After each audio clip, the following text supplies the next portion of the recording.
Come out to a really special site today with my friends Roseann and Jonathan. We're looking around the ancient Holloways around Chiddock in Dorset in the UK. This landscape is really ancient, really interesting. There's old trees and fungi and mosses down here that I've not actually seen before. So I'm going to do a bit of nature journaling here, and we're going to take some photos and just really have a look around this really special place.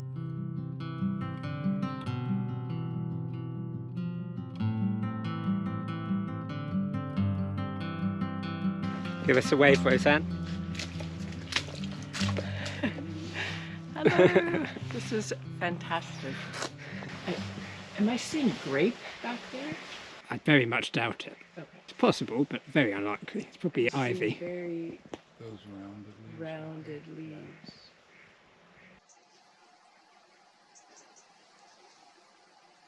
Do you know what the circles are? The nodules. Yeah, I was wondering that, because they could be the same, they could be young versions of this bracket, or they could just be King Alfred's cake, which grows on ash everywhere anyway. But they're so covered in rust, I can't quite tell if they're black or not.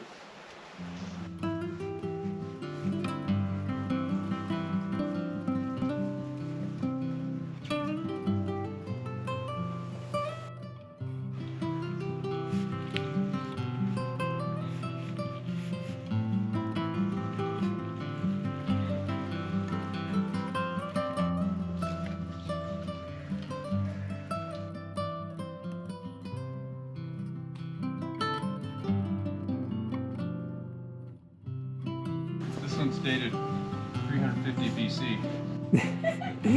Yeah.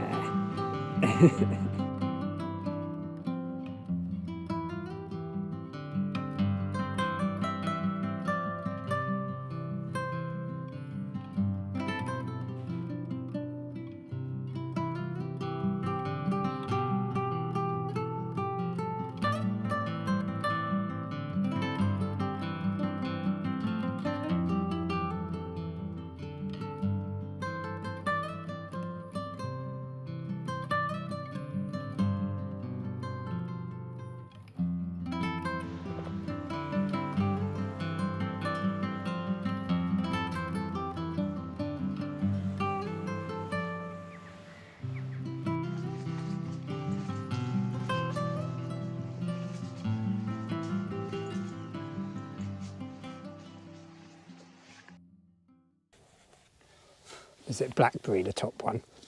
Yes. Just doing a little local colours.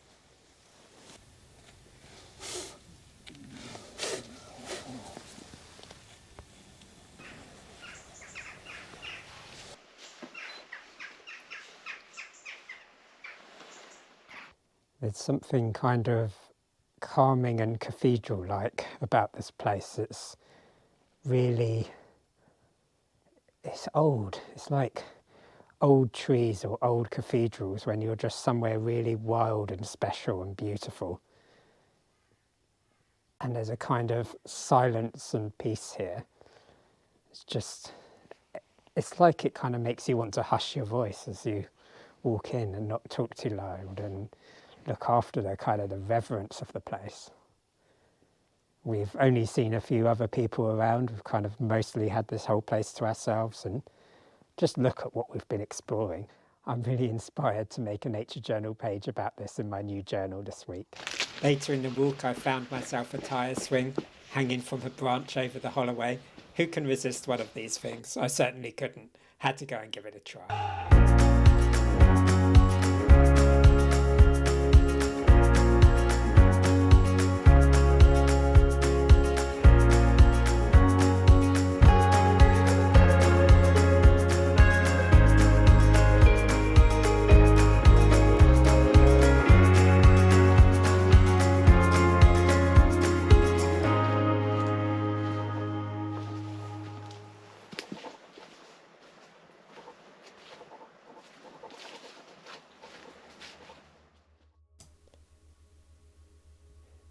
When I got home, the first thing I wanted to do was try out making some paint from the rock we gathered at the Holloway, so I got out Roseann's book and the guide she gave us when she taught a workshop at the studio last year. Taking a quick look through to refresh my mind on the things that she had taught us about paint making. By the way, the link for this book is in the description of the video if you want to check it out yourself. I got my materials gathered together. I have a pestle and mortar, I have a plate and an old glass tumbler. Grinding up my rock first.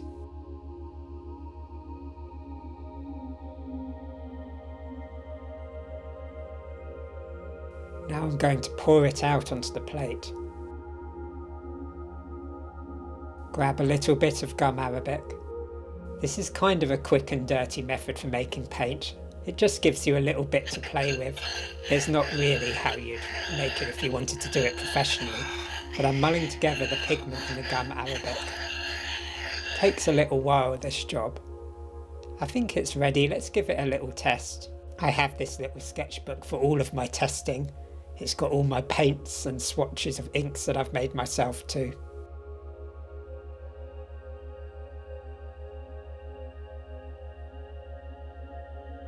Remember always to write down what paint it is that you're trying, otherwise you might forget later.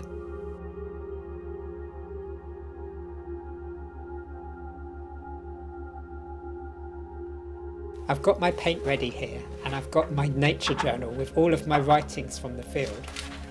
Now I've got to decide which photographs I'm going to use, which sketches I'm going to be inspired by, and how I'm going to create a nature journal spread of the experience.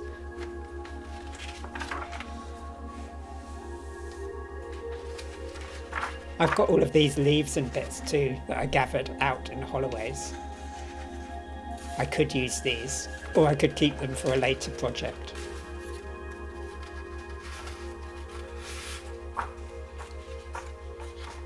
The newest cow parsley leaves are so perfect for this sort of thing. They're great to represent ferns, even though they're not ferns themselves.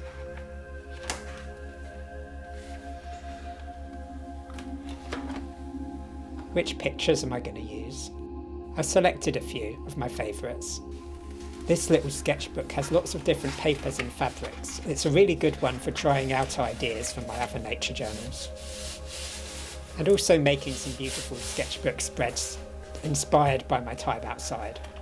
I'm going to do this one in graphite and a 6B pencil to represent the beautiful carvings that we saw in the rock faces.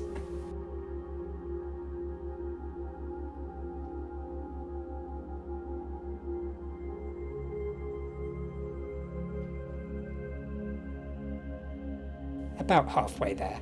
It's not actually that easy to draw this shape. I probably shouldn't be doing it freehand, but I just thought it would be a bit of fun.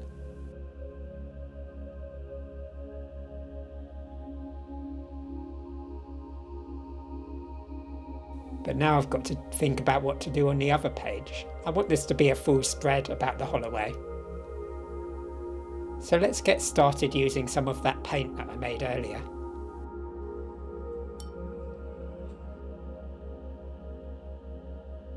I really love painting a landscape with the landscape. So pleasing. I'm going to be using a whole bunch of different media in this one. Got some ink tents here. I'm going to use that to just kind of paint on some of the greenery, after I'd waited, of course, for the paint layer below to dry. For this one I'm using Bideford Black, which was made for us in that workshop I mentioned earlier, using rock pigment from Bideford in North Devon. Adding some texture now with my 6B pencil again, just over the top, putting in some shadows and some texture and lines, trying to just bring some depth into this little scene, and smearing it too when needed. I'm pretty happy with this little journal spread, documenting my time spent in the Holloway with Roseann and Jonathan. Now I'm just going to add a layer of EVA glue over the top to seal all of that pigment and that graphite in, and make sure that it doesn't lift onto the page opposite.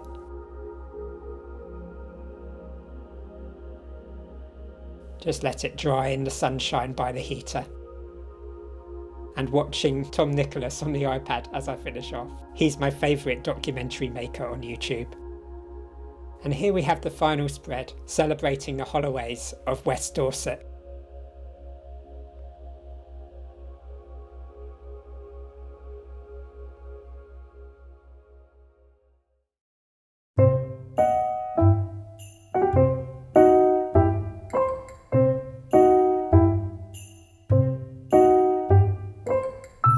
Later in November, it's snowing and I've got a commission to finish off.